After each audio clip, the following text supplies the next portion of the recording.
Audio Jungle.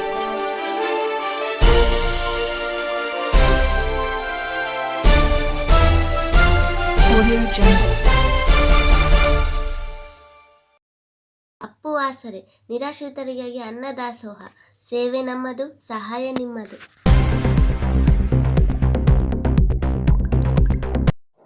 Ballari ಜಿಲ್ಲಾ ಸಂಡೂರು ಪಟ್ಟಣದ doctor B R Ambedkar ಭವನದಲ್ಲಿ ಹಮ್ಮಿಕೊಂಡಿದ್ದ ಸಂವಿಧಾನ ದಿನಾಚರಣೆ ಅಂಗವಾಗಿ ಡಾಕ್ಟರ್ ಬಿಆರ್ ಅಂಬೇಡ್ಕರ್ ಮತ್ತು ಸಂವಿಧಾನ ಪೀಠಿಕೆ ಭಾವಚಿತ್ರಕ್ಕೆ ಪುಷ್ಪಾರ್ಚನೆ ಸಲ್ಲಿಸಿ ಮಹಾ ಮೆರವಣಿಗೆ ನಡೆಯಿತು.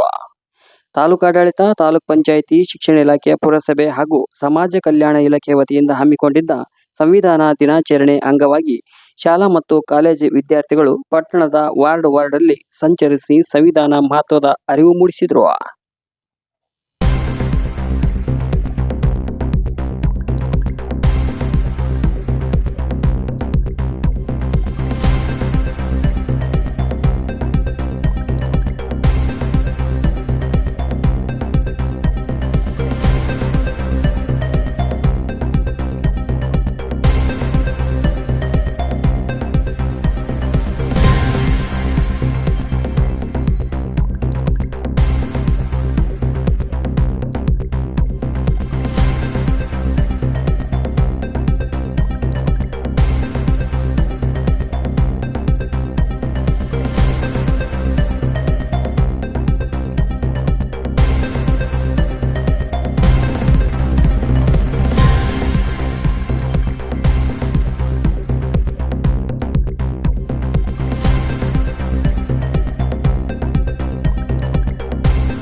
ಜ್ಯೋತಿ ಬೆಳಗಿಸುವುದರ ಮೂಲಕ ಕಾರ್ಯಕ್ರಮಕ್ಕೆ ಚಾಲನೆ ಕೊಟ್ಟ ಶಾಸಕಿ ಅನ್ನಪೂರ್ಣ ತುಕಾರಾಂ ಅವರು, ಸಂವಿಧಾನವು ಕೇವಲ ಒಂದು ಪುಸ್ತಕವಲ್ಲ, ಅದು ದೇಶದ ಹೃದಯ, ಆತ್ಮ, ರಾಷ್ಟ್ರಗ್ರಂಥವಾಗಿದೆ. ಸಂವಿಧಾನದ ತತ್ವಗಳ ಪಾಲನೆ, ಸಂರಕ್ಷಣೆ ಅಗತ್ಯವಾಗಿದೆ. ಸಂವಿಧಾನವು ದೇಶದ ಆಡಳಿತಕ್ಕೆ ಚೌಕಟ್ಟನ್ನು ಒದಗಿಸುತ್ತದೆ ಎಂದು ಹೇಳಿದರು. ಸಂವಿಧಾನವನ್ನು ನಾವಿವತ್ತು ಗೌರವಿಸಬೇಕು, ಅದನ್ನು ಅನುಸರಿಸಬೇಕು. ನಿಜ, ನಮ್ಮ ಸಂವಿಧಾನದ ಪ್ರಸ್ತಾವನೆಯಲ್ಲಿ ಸಾಮಾಜಿಕ ನ್ಯಾಯಕ್ಕೆ ಒಂದು ಪ್ರಮುಖವಾದ ಸ್ಥಾನವನ್ನು ಕೊಟ್ಟಿದ್ದೀವಿ.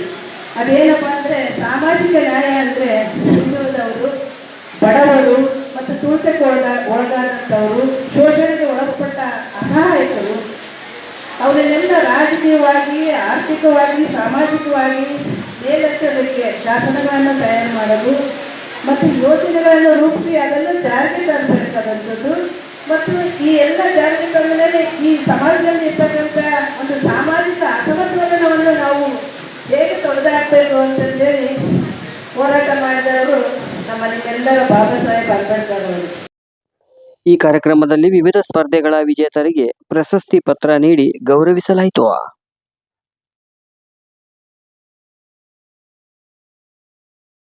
ಈ ಸಂದರ್ಭದಲ್ಲಿ ಕ್ಷೇತ್ರ ಶಿಕ್ಷಣಾಧಿಕಾರಿ ಡಾಕ್ಟರ್ ಅಯ್ಯರಕ್ಕಿ, ಸಮಾಜ ಕಲ್ಯಾಣ ಇಲಾಖೆ ಸಹಾಯಕ ನಿರ್ದೇಶಕರಾದ ಎನ್.ಕೆ. ವೆಂಕಟೇಶ್, ತಾಲೂಕ್ ಪಂಚಾಯಿತಿ ಕಾರ್ಯನಿರ್ವಾಹಕಾಧಿಕಾರಿ ಮಡಗಿನ ಬಸಪ್ಪ, ಪುರಸಭೆ ಮುಖ್ಯಾಧಿಕಾರಿ ಬಿ. ವಿನಯ್ ಕುಮಾರ್ ಗೌಡ ಸೇರಿದಂತೆ ಸಂಡೂರು ಹಾಗೂ ಕುರುಕುಪ್ಪ ಪಟ್ಟಣದ ಎಲ್ಲ ಪುರಸಭೆ ಸದಸ್ಯರು, ಚುನಾಯಿತ ಪ್ರತಿನಿಧಿಗಳು, ಸರ್ವ ಸಮಾಜ ಜನಾಂಗದ ಅಧ್ಯಕ್ಷರು ಮತ್ತು ಪದಾಧಿಕಾರಿಗಳು, ತಾಲೂಕು ಮಟ್ಟದ ಎಲ್ಲ ಅಧಿಕಾರಿಗಳು, ಶಿಕ್ಷಕರು, ವಿದ್ಯಾರ್ಥಿಗಳು ಭಾಗವಹಿಸಿದ್ರು. ಸಮಾನತೆ, ಏಕತೆ ಮತ್ತು ಭ್ರಾತೃತ್ವ ಎಂಬ ಭಾವನೆಯನ್ನು ಅರಿಸುವ ನಿಟ್ಟಿನಲ್ಲಿ ಪ್ರಥಮವು ವಿದ್ಯಾರ್ಥಿಯನ್ನು ಇಟ್ಟು ರಾಜ್ಯ ಮಟ್ಟದಲ್ಲಿ ಮತ್ತು ಜಿಲ್ಲಾ ಮಟ್ಟದಲ್ಲಿ ಹಾಗೆ ತಾಲೂಕು ಮಟ್ಟದಲ್ಲಿ ಸಂಘ ಸಂಸ್ಥೆಗಳ ಮತ್ತು ಕಾಲೇಜು ಸಂಸ್ಥೆಗಳ ಸಹಕಾರದೊಂದಿಗೆ ಸಂವಿಧಾನ ದಿನವಾಗಿ ಆಚರಿಸಲಾಗ್ತದೆ. ಮುಗಿಸಿ ನಾವು ಸಂವಿಧಾನದ ಆಶಯದ ಪ್ರಕಾರ ಈ ರಾಷ್ಟ್ರದಲ್ಲಿ ಸರ್ಕಾರ, ಜನರು, ಹಾಗೆಯೇ ರಾಷ್ಟ್ರಪತಿ, ಸಂವಿಧಾನ ಮತ್ತು ಕಾರ್ಯಾಂಗ, ನ್ಯಾಯಾಂಗ ಮತ್ತು ಆಳುವ ಸರ್ಕಾರದ ಮೂಲ ರಚನೆಗಳೊಂದಂತೆ ನಮ್ಮ ಪಾಲುದಾರಿಕೆ ಕರ್ತವ್ಯಗಳು ಏನಿವೆ ಅಂತಕ್ಕಂಥದ್ದನ್ನ ನೆನಪಿಸಿಗೋಸ್ಕರವಾಗಿ ಇವತ್ತಿನ ಈ ಆಚರಣೆಯನ್ನ ಮಾಡ್ತಾ ಇದ್ದೇವೆ. ಮೊದಲ ಬಾರಿಗೆ ಡಾಕ್ಟರ್ BR ಅಂಬೇಡ್ಕರ್ ಅವರ 125ನೇ ಜನ್ಮ ದಿನಾಚರಣೆಯ ಸಂದರ್ಭದಲ್ಲಿ ಈ ಒಂದು ಕಾರ್ಯಕ್ರಮವನ್ನು ಆಚರಣೆ ಮಾಡಲಿಕ್ಕೆ ನಮ್ಮ ಸರ್ಕಾರಗಳು ಪ್ರಾರಂಭವನ್ನ ಮಾಡಿವೆ. 1949 ನವೆಂಬರ್ 26ರಂದು ನಾವು ಸಂವಿಧಾನವನ್ನ ಒಪ್ಪಿಕೊಂಡಿದ್ದರೂ ಕೂಡ ಅದನ್ನ ಶಾಸನಾತ್ಮಕವಾಗಿ ಒಪ್ಪಿಕೊಂಡದ್ದು ಸಂಪೂರ್ಣವಾಗಿ ಜಾರಿಗೆ ತಂದದ್ದು 1950 ಮತ್ತು ಜನವರಿ 26ರಂದು. ಅಲ್ಲಿಂದ ಇಲ್ಲಿಯವರೆಗೆ ನಮಗೆ ಒಂದು ಚೌಕಟ್ಟಿನ ಅಡಿಯಲ್ಲಿ ಇವತ್ತ ಶಾಲಾ ಕಾಲೇಜಿನ ವಿದ್ಯಾರ್ಥಿಯಿಂದ ಹಿಡಿದು ಈ ದೇಶದ ಅತ್ಯುನ್ನತ ಹುದ್ದೆಯನ್ನು ಅಲಂಕರಿಸತಕ್ಕಂಥ ರಾಷ್ಟ್ರಪತಿಯ ಹುದ್ದೆಯವರೆಗೂ ಕೂಡ ಹೇಗೆ ಇರಬೇಕು, ಏನು ಮಾಡಬೇಕು, ನಮಗೆ ಚೌಕಟ್ಟುಗಳೇನಿವೆ, ಸವಾಲುಗಳೇನಿವೆ, ಕರ್ತವ್ಯಗಳೇನಿವೆ, ಇವುಗಳನ್ನೆಲ್ಲವನ್ನೂ ಕೂಡ ಸೂಚಿಸ್ತಕ್ಕಂಥದ್ದು, ಅಂಕಿತ ಹಾಕ್ತಕ್ಕಂಥದ್ದು, ಅದರ ಅಡಿಯಲ್ಲಿ ನಮ್ಮ ಜವಾಬ್ದಾರಿಗಳು ಮತ್ತು ಕರ್ತವ್ಯಗಳನ್ನು ನಿರ್ವಹಿಸಲಿಕ್ಕೆ ಈ ದೇಶದ ಡಾಕ್ಟರ್ BR ಅಂಬೇಡ್ಕರ್ ಅವರು ಕೊಟ್ಟಿರತಕ್ಕಂಥ ಸಂವಿಧಾನಗಳಲ್ಲಿ ನಾವು ಇವತ್ತ ನೋಡ್ತಾ ಇದ್ದೇವೆ. ಅದರ ಆಶಯಕ್ಕೆ ಪೂರಕವಾಗಿ ಇವತ್ತಿನ ದಿನ ತಾಲೂಕು ಆಡಳಿತ ಆಚರಣೆಯನ್ನ ನಾವು ಇವತ್ತ ಮಾಡ್ತಾ ಇದ್ದೇವೆ. ಮಾನ್ಯ ಶಾಸಕರ ಕಳೆದ ವರ್ಷದ ಒಂದು ನಿರ್ದೇಶನದಂತೆ ಈ ಬಾರಿಯ ಒಂದು ದೂರವಾಣಿ ಸಂದೇಶದಂತೆ ಕೇವಲ ಸರ್ಕಾರಿ ಕಚೇರಿಗಳಿಗೆ, ಶಾಲೆಗಳಿಗೆ ಮಾತ್ರ ಈ ದಿನಾಚರಣೆ ಸೀಮಿತ ಆಗಬಾರದು. ಇದು ಜನರ ಬಳಿ ಹೋಗ್ಬೇಕು, ಮನದ ಬಳಿ ಹೋಗ್ಬೇಕು, ಮನೆಗಳಿಗೂ ಕೂಡ ಡಾಕ್ಟರ್ BR ಅಂಬೇಡ್ಕರ್ ಅವರ ಸಿದ್ಧಾಂತ ಮತ್ತು ತತ್ವಗಳು, ಆದರ್ಶಗಳು ಮತ್ತು ವಿಚಾರಗಳು ಅವು ಪ್ರಸಾರ ಆಗಬೇಕು ಅಂತಕ್ಕಂಥ ಒಂದು ಸೂಚನೆಯನ್ನ ಕೊಟ್ಟಿದ್ರು. ಅದರಂತೆ ತಾವೆಲ್ಲ ನೋಡಿದ್ರಿ, ಸುಮಾರು 5,000 ಮಕ್ಕಳು ಇವತ್ತ ಪ್ರತಿಯೊಂದು ಓಣಿಗಳಲ್ಲಿ ಜನರಿಗೆ ಸಂವಿಧಾನದ ಆಶಯ, ಮಹತ್ವ, ಹಕ್ಕು ಮತ್ತು ಕರ್ತವ್ಯ ವಿವಿಧ ಘೋಷಣೆಗಳು, ನಮ್ಮ ಭಾರತದ ರಾಷ್ಟ್ರಧ್ವಜದ ಒಂದು ಲಾಂಛನದ ವ್ಯವಸ್ಥೆಯ ಮಹತ್ವದ ಬಗ್ಗೆ ಘೋಷಣೆಗಳನ್ನು ಕೂಗುತ್ತಾ ಈ ವರ್ಷ ವಿಶೇಷವಾಗಿರ್ತಕ್ಕಂಥ ಒಂದು ಕಾರ್ಯಕ್ರಮವನ್ನ ನಮ್ಮ ಸನ್ನೂರು ತಾಲೂಕು ಆಡಳಿತದಿಂದ ಆಯೋಜನೆಯನ್ನು ಮಾಡಿದ್ದೇವೆ. ತಾವು ಪೂರ್ವನಿರ್ದೇಶವಾಗಿರ್ತಕ್ಕ ಅನೇಕ ರೀತಿಯಾಗಿರ್ತಕ್ಕಂಥ ವಿಚಾರಗಳನ್ನ ನೀವು ಸಂವಿಧಾನಬದ್ಧವಾಗಿ ತಿಳಿದುಕೊಳ್ಳುವ ಮೂಲಕ ಡಾಕ್ಟರ್ ಬಾಬಾ ಸಾಹೇಬ್ ಅಂಬೇಡ್ಕರ್ ಅವರ ಒಂದು ಸಂವಿಧಾನದ ಎಲ್ಲ ರೀತಿಯ ಮಹತ್ವಗಳನ್ನು ಅರಿತುಕೊಳ್ತಕ್ಕಂಥ ಒಂದು ಕೆಲಸವನ್ನ ನಾವು ಮಾಡೋಣ. ಬಹುಶಃ ಸೇರಿರ್ತಕ್ಕಂಥ ಜನರನ್ನ ನಾವಿಲ್ಲಿ ಸೇರಿಸಲಿಕ್ಕೆ ಆಗದೇ ಇರುವುದರಿಂದ ಅವರೆಲ್ಲರಿಗೂ ಕೂಡ ಇವತ್ತ ಕಳಿಸಿಕೊಟ್ಟಿದ್ದೇವೆ. ಈ ಸಂವಿಧಾನ ದಿವಸ ಏನಿದೆ, ಇದು ನಮ್ಮ ದೇಶದ ಆತ್ಮ ಮತ್ತು ನಮ್ಮ ಹಕ್ಕು ಮತ್ತು ನಮ್ಮ ಕರ್ತವ್ಯಗಳ ಮೂಲ ಮತ್ತು ಜನರ ಆಡಳಿತದ ಜೀವನಾಡಿ. 1949 ನವೆಂಬರ್ 26ರಂದು ನಮ್ಮ ಸಂವಿಧಾನ ಸಭೆಯು ಸಂವಿಧಾನವನ್ನು ಅಂಗೀಕರಿಸಿ 1950 ಜನವರಿ 26ರಂದು ಜಾರಿಗೆ ತಂತು. ಇಂದು ನಾವು ಅದರ ಮೌಲ್ಯಗಳನ್ನು ಮತ್ತೊಮ್ಮೆ ನೆನಪಿಸಿಕೊಳ್ಳತಕ್ಕಂಥ ಮತ್ತು ಗೌರವಿಸತಕ್ಕಂಥ ದಿನ ಅಂತೇಳಿ ಹೇಳೋದಕ್ಕೆ ಬಯಸ್ತೀನಿ. ಇಲ್ಲಿ ಸಾಕಷ್ಟು ಜನ ವಿದ್ಯಾರ್ಥಿಗಳೇ ಹೆಚ್ಚು ಈ ಕಾರ್ಯಕ್ರಮದಲ್ಲಿ ಭಾಗಿಯಾಗಿರ್ತಕ್ಕಂಥದ್ದು ನನಗೆ ತುಂಬ ಸಂತೋಷ ಕೊಡ್ತಕ್ಕಂಥ ವಿಷಯ. ಯಾಕಂದರೆ ನಮ್ಮ ಮುಂದಿನ ಒಂದು ಭವಿಷ್ಯ, ನಮ್ಮ ದೇಶದ ಭವಿಷ್ಯ ಅಂತಂದರೆ ಇವತ್ತಿನ ಯುವಕರಿಗೆ ಅಂತ ನಾವು ಹೇಳ್ತೀವಿ. ಇವತ್ತು ಸಾಕಷ್ಟು ಇಲ್ಲಿ ಸೇರಿರ್ತಕ್ಕಂಥ ಎಲ್ಲ ಮಕ್ಕಳು ದಯಮಾಡಿ ಗಮನವಿಟ್ಟು ಈ ಮಾತುಗಳನ್ನು ಕೇಳಿಸ್ಕೊಳ್ಬೇಕು ಅಂತ ಹೇಳ್ತೀನಿ. ಯಾಕಂದರೆ ಈ ವಯಸ್ಸಿನಲ್ಲಿ ನಿಮಗೆ ಹರಟೆ ಹೊಡೆಯೋದು, ಮಾತಾಡೋದು, ಆಮೇಲೆ ಚರ್ಚೆ ಮಾಡೋದು ಇದೆಲ್ಲ ಸಹಜ ಪ್ರಕ್ರಿಯೆ. ನಾನು ಒಪ್ಕೊಳ್ತೀನಿ ಅದನ್ನ. ಈ ವಯಸ್ಸಲ್ಲಿ ನಿಮಗೆ ಪ್ರತಿಯೊಂದು ವಿಷಯದ ಬಗ್ಗೆನೂ ಕುತೂಹಲಗಳಿರ್ತವೆ. ಆಮೇಲೆ ಚರ್ಚೆ ಮಾಡ್ಬೇಕನ್ಸುತ್ತೆ, ನಗಬೇಕನ್ಸುತ್ತೆ, ಹರಟೆ ಹೊಡಿಬೇಕನ್ಸುತ್ತೆ, ಇದೆಲ್ಲ ಸಹಜ. ಅದನ್ನು ಬಿಟ್ಟು ನಿಮ್ಮ ಮುಂದಿನ ಭವಿಷ್ಯದ ಬಗ್ಗೆ ನಿಮ್ಮ ಒಂದು ಚಿಂತನೆಗಳೇನು, ನಮ್ಮ ಮುಂದಿನ ಒಂದು ಗುರಿ ಏನು, ನಾವು ಯಾವ ರೀತಿಯಲ್ಲಿ ಸಾಧನೆ ಮಾರ್ಗದಲ್ಲಿ ನಡಿಬೇಕು ಅಂತಕ್ಕಂಥದ್ದು ಕೂಡ ನೀವು ಅಷ್ಟೇ ಜವಾಬ್ದಾರಿಯುತವಾಗಿ ಚರ್ಚೆಗಳನ್ನು ಮಾಡಿರಿ, ಹರಟೆಗಳಲ್ಲಿ ಭಾಗವಹಿಸಿ ಅಂತ ನಾನು ಹೇಳೋದಕ್ಕೆ ಬಯಸಿದ್ದಾರೆ.